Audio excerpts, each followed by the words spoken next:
ಆದಿತ್ಯನಾಥ್ ಬಗ್ಗೆ ಸಿದ್ದರಾಮಯ್ಯ ಅವರು ಟ್ವೀಟ್ ಮಾಡಿದ್ದಾರೆ. ಸಿದ್ದರಾಮಯ್ಯ ಟ್ವೀಟ್ಗೆ ಕರ್ನಾಟಕ ಬಿಜೆಪಿ ತಿರುಗೇಟನ್ನ ಕೂಡ ಕೊಟ್ಟಿದೆ. ಟ್ವಿಟರ್ ಅಲ್ಲೇ ತಿರುಗೇಟನ್ನ ನೀಡಿದೆ ಕರ್ನಾಟಕ ಬಿಜೆಪಿ.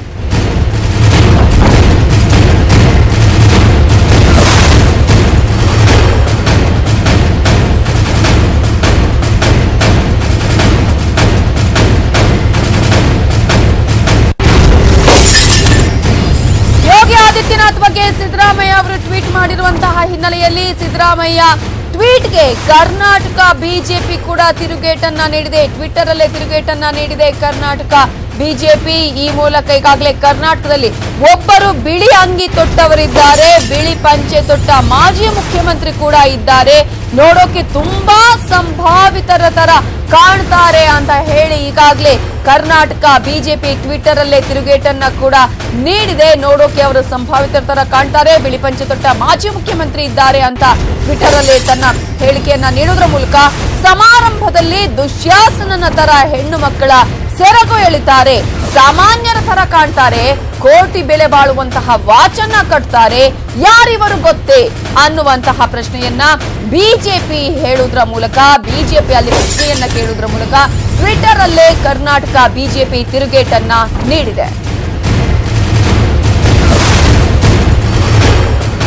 ಈಗಾಗಲೇ ಮಾಜಿ ಸಿಎಂ ಸಿದ್ದರಾಮಯ್ಯ ಅವರು ತಿಲಕದ ಬಗ್ಗೆ ಮಾತನಾಡಿದ್ರು. ಭಯ ಆಗತ್ತೆ ನನಗೆ ಉದ್ದುದ್ದ ನಾಮ ಹಾಕದವರನ್ನ ಕಂಡ್ರೆ ಅನ್ನುವಂತಹ ಒಂದು ಹೇಳಿಕೆಯನ್ನ ಕೊಟ್ಟಿದ್ರು. ಆಲ್ರೆಡಿ ಬಿಜೆಪಿ ಈಗ ಕ್ಯಾಂಪೇನ್ ಕೂಡ ಆರಂಭ ಮಾಡಿದೆ ಟ್ವಿಟರ್ ಅಲ್ಲಿ. ಇದರ ಬಗ್ಗೆ ಮಾತನಾಡೋದಕ್ಕೆ ನಮ್ಮ ಜೊತೆ ಈಗ ಬಿಜೆಪಿ ವಕ್ತಾರರಂತಹ ಗೋ ಮಧುಸೂದನ್ ಅವರು ಈಗ ಫೋನ್ ಸಂಪರ್ಕದಲ್ಲಿದ್ದಾರೆ. ನಮಸ್ತೆ.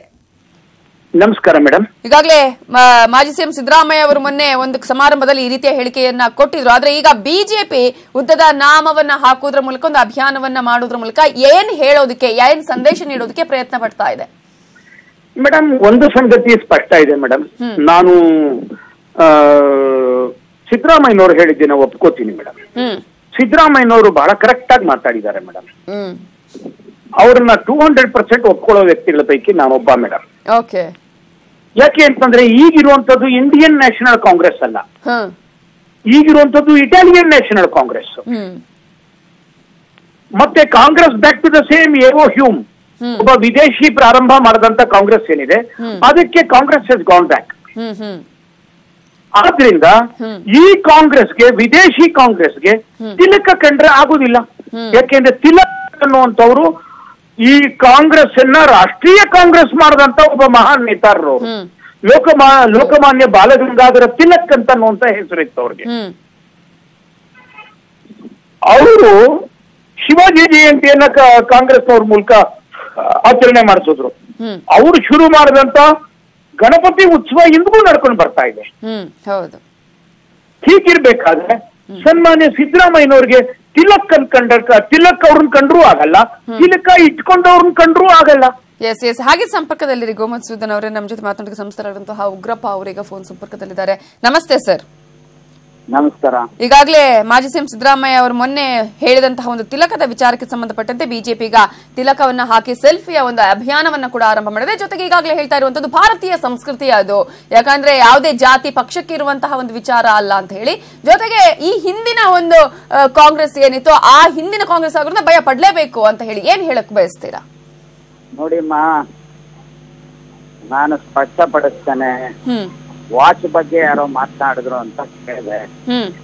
ಯಾರು 5 ಕೋಟಿ ಬೆಲೆ ಬಾಳುವಂತ ಸೂಟು ಬೂಟು ಹಾಕುವಂತ ಪ್ರಧಾನಿ ಹೊಂದಿರುವಂತ ಪ್ರತಿ ಜನತಾ ಪಾರ್ಟಿಯವರಿಗೆ ಯಾವ ಬದ್ಧತೆ ಇದೆ? ಮೇಡ್ ಇನ್ ಇಂಡಿಯಾ ಅಂತ ಹೇಳ್ತಾರೆ, ವಿದೇಶದ ಫ್ಯಾಬ್ರಿಕ್ಸ್ ಅನ್ನ ಇಂಪೋರ್ಟ್ ಮಾಡ್ಕೊಂಡು ಮಜಾ ಹೊಡೆಯುವಂತ ಭಾರತೀಯ ಜನತಾ ಪಾರ್ಟಿಯವರು ಒಂದ್ ಕಡೆ, ತಿಲಕರ ಹೆಸರನ್ನ ಜಾತ್ಯತೀತ ವ್ಯವಸ್ಥೆಗೆ, ರಾಷ್ಟ್ರೀಯತೆಗೆ, ಕಾಂಗ್ರೆಸ್ಸಿನ ಹಿನ್ನೆಲೆಯಲ್ಲಿ ಹೋರಾಟ ಮಾಡದಂತ, ದೇಶಕ್ಕೋಸ್ಕರ ಹೋರಾಟ ಮಾಡದಂತವ್ರ ಬಗ್ಗೆ ಭಾರತೀಯ ಜನತಾ ಪಾರ್ಟಿಯವರಿಗೆ ಎಲ್ಲಿಲ್ಲದ ಗೌರವ ಇದ್ದಕ್ಕಿದ್ದಾಗೆ ಬಂದಿರೋ ಹಾಗೆ ಕಾಣ್ತಾ ಇದೆ. ನಾನು ಇಷ್ಟೇ ಹೇಳ್ತೇನೆ, ಇವರಿಗೆ ಕಾಂಗ್ರೆಸ್ಸಿನ ಮತ್ತು ಭಾರತದ ಸ್ವತಂತ್ರ ಚಳುವಳಿಗೆ ಹೋರಾಟ ಮಾಡದಂತ ಅದರ ವಿಚಾರವಾಗಿ ಮಾತನಾಡುವಂತ ಯಾವುದೇ ಹಕ್ಕಿಲ್ಲ ಅನ್ನೋದನ್ನ ನಾನು ಈ ಸಂದರ್ಭದಲ್ಲಿ ಹೇಳಿಕೆ ಬಯಸ್ತೇನೆ. ಆದ್ರೆ ಯಾರು ಈ ನಾಮಗಳನ್ನ ತಿದ್ದುಕೊಂಡು ಬಹಳ ವೈಭವೀಕರಿಸಿಕೊಳ್ಳುವಂತ ಜನರ ಬಗ್ಗೆ ಒಂದು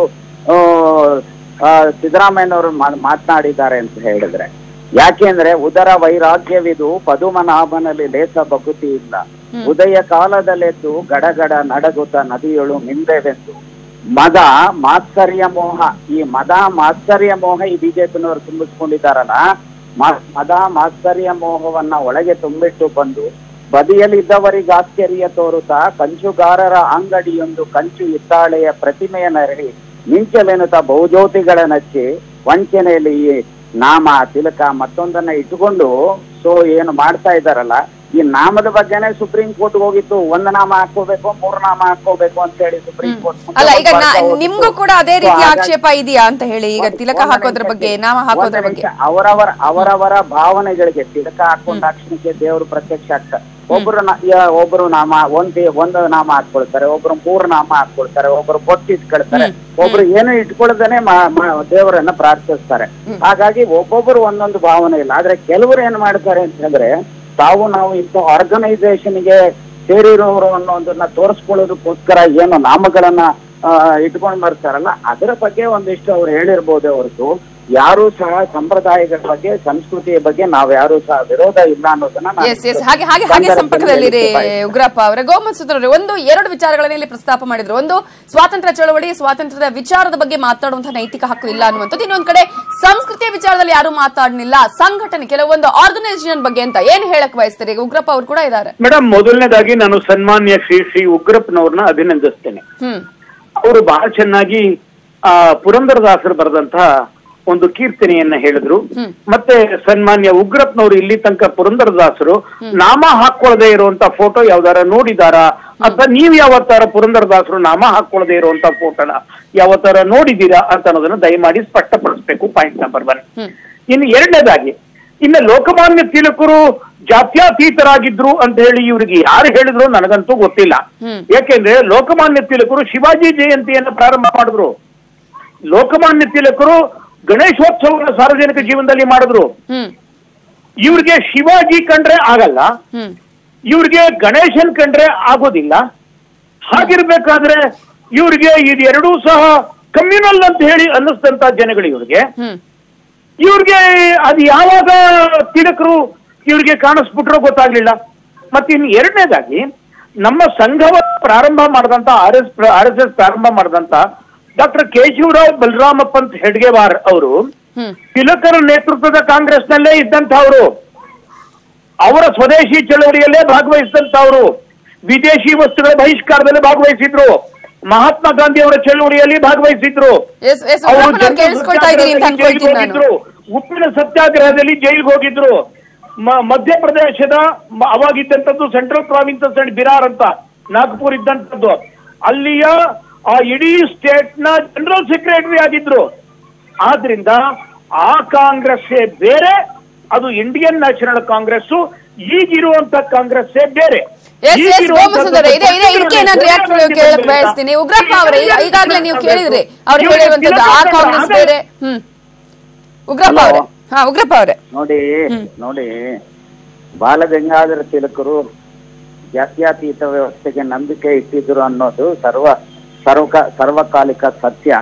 ಇವ್ರ ರೀತಿ ಯಾವತ್ತೂ ಸಹ ಅವರು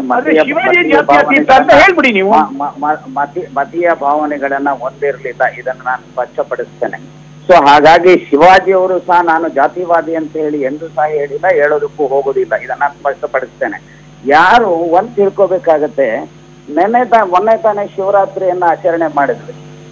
ಆ ಶಿವಭಕ್ತ ಕಡ್ಡಪ್ಪ ಇಡೀ ಪ್ರಪಂಚಕ್ಕೆ ಅತ್ಯಂತ ಆದರ್ಶಪ್ರಾಯವನಾಗಿರುವಂತವನು. ಅವನು ಮಾಂಸವನ್ನ ಈಶ್ವರನಿಗೆ ಕೊಟ್ಟಂತವನು ಬೇಟೆಯಾಡಿ ಅವನು ಯಾವುದು ತಿಲಕನೂ ಇಟ್ಕೊಳ್ಳಿಲ್ಲ, ಯಾವ ನಾಮನೂ ಇಟ್ಕೊಳ್ಳಿಲ್ಲ. ಇದನ್ನ ಈ ಜನ ಅರ್ಥ ಮಾಡ್ಕೋಬೇಕಾಗತ್ತೆ. ಮನುಷ್ಯನಿಗೆ ಬೇಕಾಗಿರೋದು ಭಕ್ತಿ ಪರವಶ ಇರಬೇಕು, ನಿಷ್ಕಲಂಕವಾದಂತ ಮನಸ್ಸಿರಬೇಕೇ ಹೊರತು ಒಂದು ಜಾತಿನೋ ಒಂದು ಧರ್ಮನೋ ದ್ವೇಷ ಮಾಡುವಂತ ಪ್ರವೃತ್ತಿ ಇವತ್ತೇನು ಈ ಭಾರತೀಯ ಜನತಾ ಪಾರ್ಟಿ ಅವರಿಗೆ ಇದೆಯಲ್ಲ, ಇದರಿಂದ ದೇವರನ್ನ ಒಲಿಸ್ಕೊಳ್ಳಿಕ್ಕೆ ಸಾಧ್ಯತೆ ಇಲ್ಲ. ಇದು 1. 2ನೇದು, ಈ ಭಾರತೀಯ ಜನತಾ ಪಾರ್ಟಿಯ ಮೂಲ ಸಂಸ್ಥೆ ಇದೆಯಲ್ಲ RSS, ಸೊ ಇವರು ಬ್ರಿಟಿಷರ ಪ್ರಪಂಚ ಯುದ್ಧ ನಡೆದಂತಹ ಸಂದರ್ಭದಲ್ಲಿ ಯಾವ ತೀರ್ಮಾನ ಇತ್ತು, ಇವರು ಯಾರು ಸಹ ಸ್ವತಂತ್ರ ಹೋರಾಟಕ್ಕೋಸ್ಕರ ಭಾಗಿಯಾದಂತವರಲ್ಲ. ಸ್ವತಂತ್ರವನ್ನ ತಂದು ಕೊಟ್ಟಂತ ಗಾಂಧೀಜಿಯವರ ಸಾವಿಗೆ ಕಾರಣ ಆದಂತವ್ರು ಈ ಐಡಿಯಾಲಜಿಯವರು ಅನ್ನೋದನ್ನ ಸಹ ಈ ದೇಶದ ಜನ ಅರ್ಥ ಮಾಡ್ಕೊಳ್ತಾರೆ.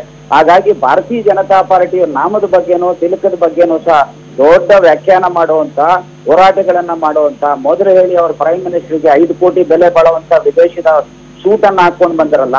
ಇವರು ದೇಶದ ಪ್ರಧಾನಿ, made in India, so make in India ಅಂತ ಸ್ಲೋಗನ್ ಕೊಡ್ತಾರೆ. ಮಜಾ ಹೊಡೆಯೋದಕ್ಕೆ ವಿದೇಶಕ್ಕೆ ತಿರುಗ್ತಾರೆ, ವಿದೇಶದ ಡ್ರೆಸ್ಗಳನ್ನ ಹಾಕ್ತಾರೆ. ನಾಚಿಕೆ ಆಗಲ್ಲ ಇವರು ದೇಶದ ಪ್ರಧಾನಿ ಅಂತ ಹೇಳೋದಕ್ಕೆ? ಗೋಮಸೂದನ್ ಅವರೇ, ಇನ್ನು ಎರಡನೇದಾಗಿ ಇವರು RSS ನ ವಿಷಯದ ಬಗ್ಗೆ ಮಾತಾಡಿದ್ರು. ಮತ್ತೆ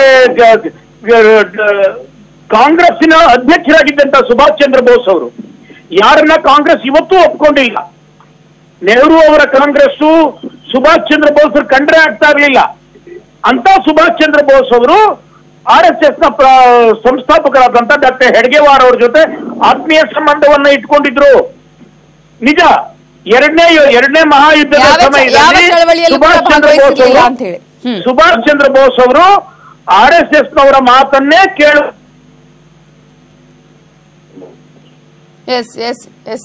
ಧನ್ಯವಾದಗಳು ಗೋಮನ್ಸೂದನ್ ಅವರೇ, ಹಾಗೆ ವಿ ಎಸ್ ಉಗ್ರಪ್ಪ ಅವರೇ ನ್ಯೂಸ್ 18 ಜೊತೆ ಮಾತನಾಡಿದಕ್ಕಾಗಿ.